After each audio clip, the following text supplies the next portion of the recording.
Hello, everyone. This is Dark Timelines, and you're watching What If Deku Was a Villain? Chapter 19. Influence of Paranormal Liberation Front. The formation of the Paranormal Liberation Front, PLF, sent shockwaves across society, plunging the public into a state of fear and uncertainty. The announcement of the PLF's existence, coupled with the sudden retirement of many heroes, led to widespread anxiety. The remaining heroes were stretched thin, struggling to maintain order as the influence of the PLF expanded rapidly. Within the PLF, Deku's presence was a source of both hope and terror. Known only as a powerful teenager who wielded immense influence, his full face and identity remained shrouded in mystery. Even within the organization, few had seen him unmasked, adding to his enigmatic aura. The public, however, was well aware of the PLF's supreme leader, All For One, whose name had become synonymous with fear and chaos. His reign of terror was no longer confined to Japan. It had spread internationally, casting a dark shadow over the world. The PLF's activities grew more ruthless by the day. Assassinations of key political figures, extortion of powerful businesses, and smuggling operations became the norm. All For One's reach seemed limitless, with the PLF infiltrating governments and organizations across the globe. The Hero Society, already weakened by retirements and defections, found itself unable to stem the tide of violence. Deku found himself at a crossroads, deeply conflicted. The ideals he once believed in, those of justice and protecting the innocent, seemed increasingly distant. The PLF, under All For One's command, was not what he had envisioned when he first joined the movement. He was nothing more than a puppet, bound by the strings of a master whose grip he couldn't yet break. Despite the fearsome reputation he had gained, Deku's heart was heavy with doubt. He could see the terror his organization was spreading, the lives being destroyed in the name of All For One's vision. Yet he was trapped, unable to act on his growing disillusionment. Every day, the gap between the ideals he once held dear and the reality of his actions widened, pulling him further into a darkness he feared he might never escape. As the PLF's power grew, so did Deku's inner turmoil. He knew that the path he was on would lead to more bloodshed, more suffering, but for now he was powerless to change course. The world watched in horror as the PLF's influence continued to expand, unaware that within the heart of the organization, the seeds of rebellion were quietly taking root. Chapter 20. Encounter with Wraith was returning from a mission, his mind heavy with the chaos and destruction that had become the norm. The heroes were on high alert, their patrols more frequent, and the tension in the city palpable. As Deku walked through the streets in his civilian clothes, he watched the unfolding turmoil with a sinking heart. I didn't want this, he thought to himself, the weight of his actions pressing down on him. The world he had helped create was spiraling out of control, and the ideals he once held seemed further away than ever. As he continued down a crowded street, a small figure suddenly collided with him. Startled, Deku looked down to see a young girl, her eyes wide with fear. She was bruised and bandaged, her tiny frame trembling as she clung to him. Instinctively, his empathy surged to the surface, overriding the villainous persona he had carefully crafted. "Are you okay?" he asked, his voice soft, almost gentle, despite the turmoil raging inside him. The girl gripped him tightly, her eyes pleading as she whispered, "Please help me." Deku's heart ached at the desperation in her voice. He could sense the fear radiating from her, and it triggered something deep within him, a protective instinct that he hadn't felt in a long time. Before he could say anything else, a man approached, cold, composed, and radiating menace. Overhaul. The name flashed in Deku's mind, though they had never met face to face before. Overhaul's voice was calm, almost soothing, but there was an unmistakable edge to it. "Come with me." Deku's eyes narrowed as he stood between Eri and Overhaul. "What's going on here?" he asked, trying to keep his tone neutral, though his mind was racing. The way Eri clung to him, the fear in her eyes, it all pointed to something far more sinister than a simple misunderstanding. Overhaul's gaze hardened as he looked at Deku. "This doesn't concern you," he said coolly. "Eri belongs with me." The exchange between them grew tense, the air thick with unspoken threats. Deku could sense Overhaul's killing intent simmering just beneath the surface, a deadly warning that any further interference would not be tolerated. Eri, seeing the situation escalate, reluctantly let go of Deku and took a step back towards Overhaul, her small form shaking with fear. Deku watched helplessly as Eri returned to Overhaul, her eyes filled with resignation. He could feel the weight of her unspoken plea, the silent cry for help that she was too afraid to voice again. But there was nothing he could do, not here, not now. Once they were gone, Deku's mind raced with worry. Who was this man, and why was Eri so terrified of him? The encounter gnawed at him, refusing to be ignored. As soon as he returned to the PLF headquarters, Wraith emerged from the shadows. His first order of business was to dig into Overhaul's background. The answer came quickly. Overhaul was the boss of the Shiassaikai, a Yakuza group with a brutal reputation. The more Deku learned, the more alarmed he became.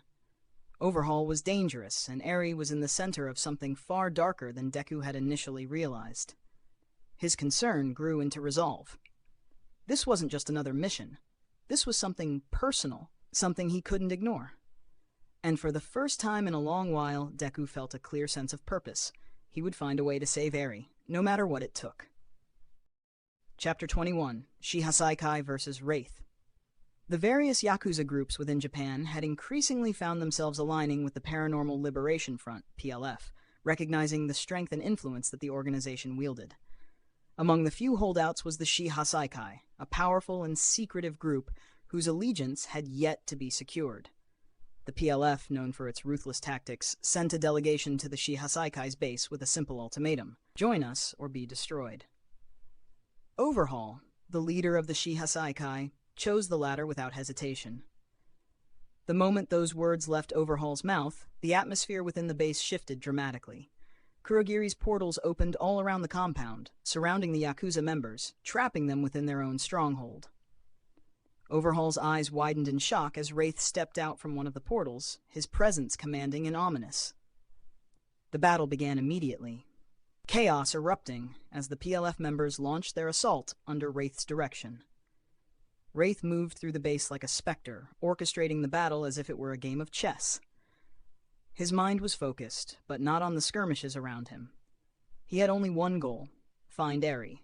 As his allies dismantled the Shiassaikai's defenses, Wraith walked through the halls, dispatching weaker members with little effort.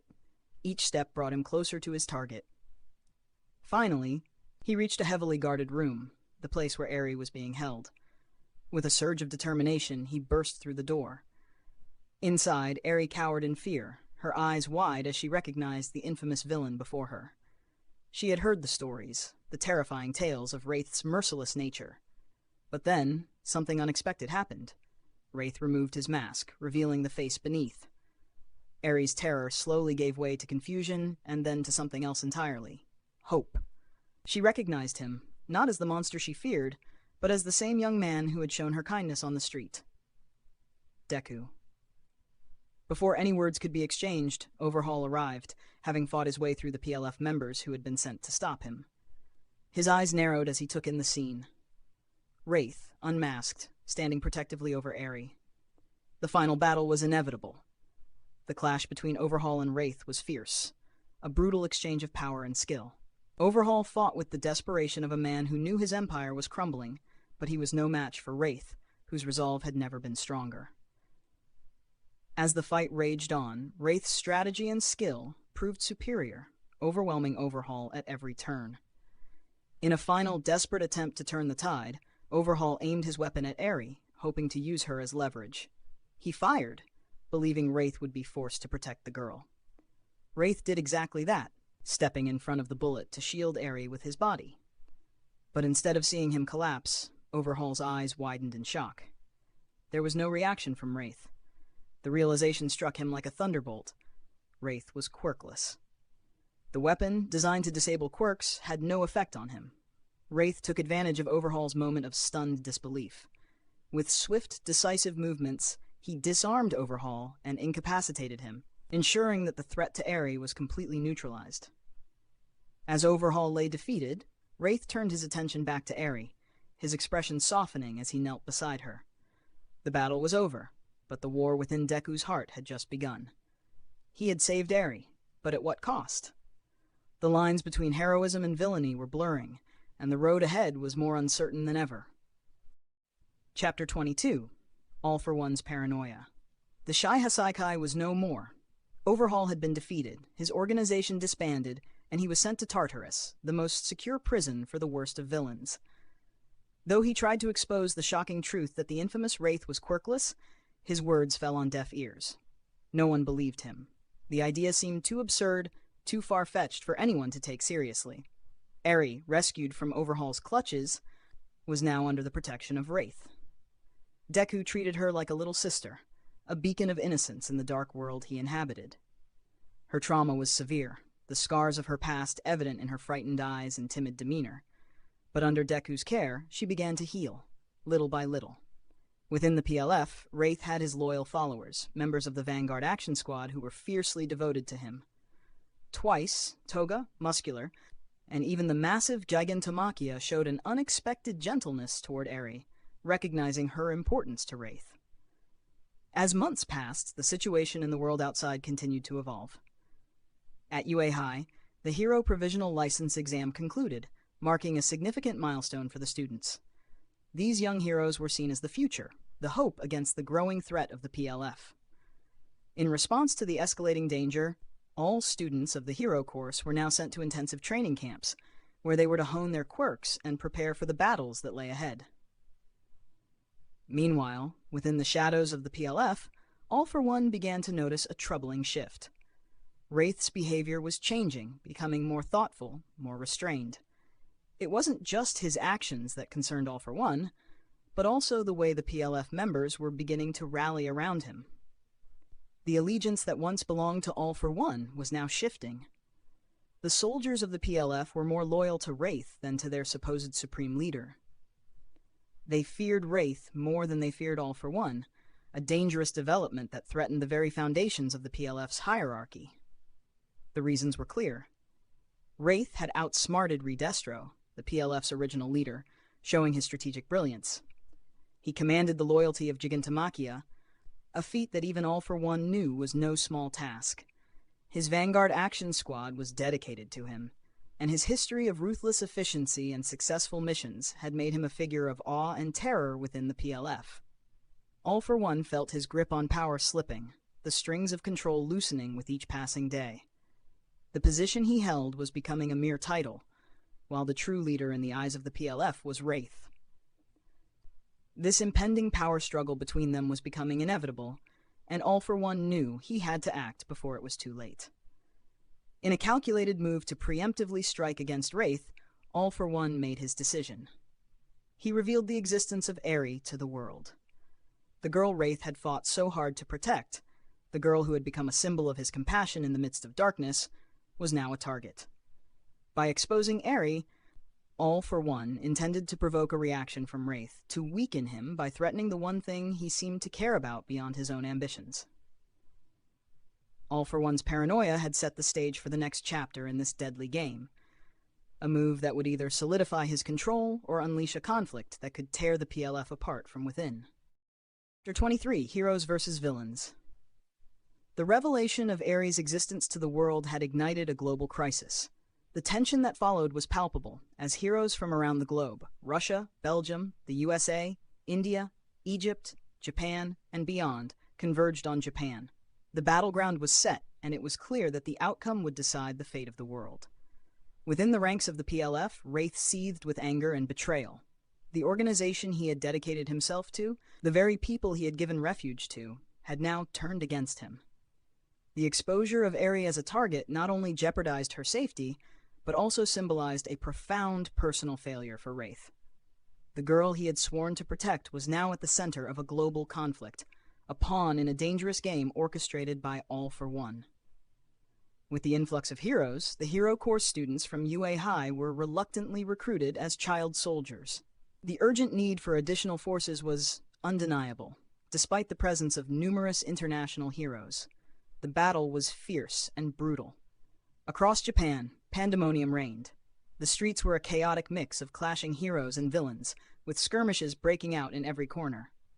The victor of each battle was merciless, and the defeated were often executed, including some of the heroes themselves.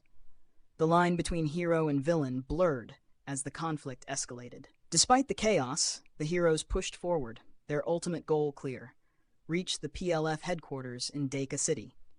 As they made their way through the war-torn country, they encountered fierce resistance. The PLF, bolstered by their most loyal members and strategic leaders, fought back with a ferocity that matched the heroes' determination. The battle was a grim spectacle of destruction and carnage, with both sides suffering heavy losses. The heroes, driven by their duty and the desperate need to end the threat posed by the PLF, pressed on. Each victory for the heroes brought them closer to DEA City, but at great cost. The PLF's defenders, led by Wraith and his most trusted subordinates, stood their ground, their resolve unshaken despite the mounting pressure. As the heroes neared DEA City, the stakes reached their highest. The final confrontation loomed, and the fate of Eri, the PLF, and the world hung in the balance. The clash between heroes and villains was far from over, and the outcome would shape the future in ways that none could yet fully comprehend. Chapter 24. The Siege of DEA City, Part 1. The conflict had reached its peak as the battle moved to DEA City, the stronghold of the Paranormal Liberation Front. Deep within the PLF headquarters, Eri was hidden away, guarded by Twice and a legion of loyal PLF members. Their orders were clear: protect Eri at all costs, even if it meant sacrificing their lives. The city was surrounded by the world's top heroes: All Might, Endeavor, Hawks, and others, each ready to lay down their lives to end the PLF's reign of terror. The clashes that erupted were intense, and every moment of the battle was broadcasted live, capturing the attention of the world. Wraith, ever the strategist, had meticulously prepared the city's defenses. He knew the abilities of the heroes and placed counters to each of them, ensuring that the PLF's stronghold would not fall easily. The battle began in earnest. Gigantomachia, the towering behemoth, faced off against All Might, who, though weakened, fought valiantly. Yet, even the symbol of peace needed to keep the giant at bay, requiring nearly 20% of the hero forces. Elsewhere, Dabi and Gitten engaged in a fierce battle with Endeavor and his sidekicks. In the heat of the fight, Dabi finally revealed his true identity to Endeavor, leaving both his father and Shoto stunned. Their battle raged on, fueled by a mix of rage, regret, and unresolved family conflict. Muscular clashed with Best Jeanist, while numerous other battles broke out across the city. The chaos was overwhelming, and it didn't take long for DEA City to be reduced to rubble. Amidst the destruction, Wraith finally made his move. His presence on the battlefield sent shivers down the spines of the heroes, a palpable sense of dread spreading through their ranks. The dust and debris from the ongoing fights obscured their vision, making Wraith's already formidable stealth abilities even more dangerous. With a single, swift slash, Wraith cut through the heroes, his lethal efficiency shifting the tide of the battle in favor of the PLF. His mere presence seemed to inspire fear and despair, further emboldening the PLF forces. The first part of the Siege of DEA City had begun, and the heroes found themselves on the back foot, struggling to keep up with the overwhelming power and strategy of their opponents. Chapter 24. The Siege of DEA City, Part 2. Deep within the PLF headquarters, Eri was comforted by Twice and the loyal bodyguards that Wraith had stationed around her. Despite the chaos outside, she managed a small smile, reassured by the warmth and care she received. The bond between her and Twice had grown, with Twice trying his best to keep her spirits up amidst the madness. Suddenly, the door to the room began to distort, dark tendrils snaking out and piercing through the bodies of the guards, striking them down one by one. Twice instinctively shielded Eri, placing himself between her and the incoming threat. A warp gate opened, and from it emerged All For One, his sinister laughter echoing through the room. Twice, realizing the gravity of the situation, immediately began creating clones of himself, sending them charging towards AFO in a desperate attempt to protect Eri. But it was futile. With a simple flick of his wrist and a blast of his air cannon quirk, AFO sent the clones flying, their efforts meaningless against his overwhelming power. The original Twice lay on the ground, his life flashing before his eyes. Memories of the League of Villains, the bonds he had formed, and most importantly, the encouragement and purpose Wraith had given him, flooded his mind. Gathering the last of his strength, Twice pushed himself up, his willpower fueled by his desire to protect Eri and honor the faith Wraith had placed in him. With a roar of determination, Twice created hundreds of clones, launching a relentless assault on AFO. But once again, AFO repelled them with ease, using air cannon to obliterate the wave of clones. However, Twice did not relent. He transformed into Muscular, channeling his immense strength to momentarily halt AFO's advance. AFO, taken aback by the sudden surge in power, realized that Wraith's influence had unlocked a depth of potential in Twice that he hadn't anticipated. Yet, even with this newfound strength, Twice was no match for AFO. Utilizing a combination of impact recoil, spring-like limbs, and air cannon, AFO systematically dismantled Twice's defenses. In a final, brutal strike, AFO stabbed Twice, ending his life. As Twice's body fell to the ground, Aries' heart broke. She had seen too much death, and now the only person who had been a source of comfort to her was gone. AFO turned his attention to Aerie, his malevolent smile widening as he moved toward her. Outside on the battlefield, Wraith continued to decimate the heroes, but an uneasy feeling gnawed at him. Something was wrong. His instincts screamed at him, and he suddenly realized what it was. All for One was missing. His heart sank as the pieces fell into place. Aerie was in danger. The battle outside had reached a stalemate. The students held their own, showing incredible resilience, but the endless conflict seemed to have no end in sight. Gigantamachia's clash with All Might had been brutal, and though both titans fought with everything they had, the battle concluded with both of them knocking each other out. Dabi and Endeavor's confrontation also came to an end. Despite his burning rage and fierce flames, Dabi was ultimately overpowered by Endeavor and Shoto. His flames, though intense, weren't enough to overcome the combined might of his father and brother. As the dust settled across various battlefields, the reality of the situation began to sink in. The PLF had put up a formidable defense, but with Wraith's attention diverted, the heroes began to push forward. However, a darker, more insidious threat loomed within the heart of DEA City, where AFO had begun his final, sinister play. Chapter 25, Endgame. The defense held strong, with the heroes being steadily pushed back. All Might, the symbol of peace, had been knocked out cold alongside most of the heroes who fought valiantly against Gigantomachia. Endeavor, after his grueling battle with Dabi, was out of commission, and many other top heroes had fallen or were severely injured. But the battle didn't end there. As the dust settled, All for One made his entrance onto the battlefield. His presence alone shifted the tides of war. Releasing his overwhelming quirk, he unleashed a devastating attack on the remaining heroes, striking them down with ruthless efficiency. The heroes, who had once believed they had a fighting chance, were now forced into a desperate retreat. The battle was over, and the Paranormal Liberation Front had won. The world was shaken to its core. The Allied heroes from across the globe had been defeated, and despair loomed over the horizon like a dark cloud. Back at the PLF headquarters, the mood was vastly different. The members celebrated their victory, their morale bolstered by the defeat of the world's greatest heroes. Yet amidst the cheers and revelry, Wraith felt an unsettling dread gnawing at him. Something was wrong.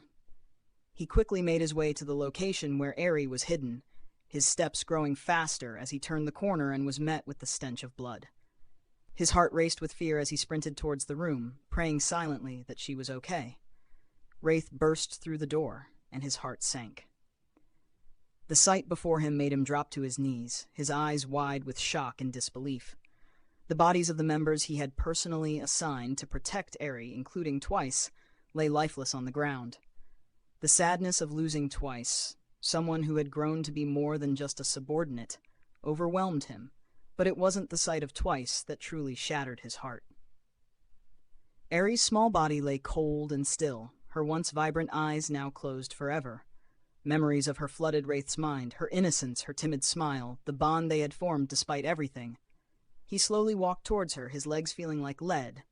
Kneeling beside her, he gently lifted her into his arms, her lifeless form cradled against his chest. Wraith walked out of the room, carrying Aerie's body, as the members of the PLF watched in stunned silence. The sight of their unflinching leader, the feared and ruthless Wraith, holding the dead girl in his arms was enough to silence any questions or words. No one dared to ask, no one dared to approach. The victory they had just celebrated felt hollow, as the gravity of what had been lost sank in. Wraith continued walking, his eyes hollow, his mind numb. The war was far from over, but for Wraith, something essential had died that day.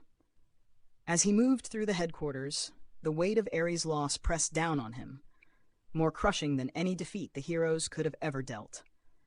And in the silence that followed, the true cost of this war began to unfold.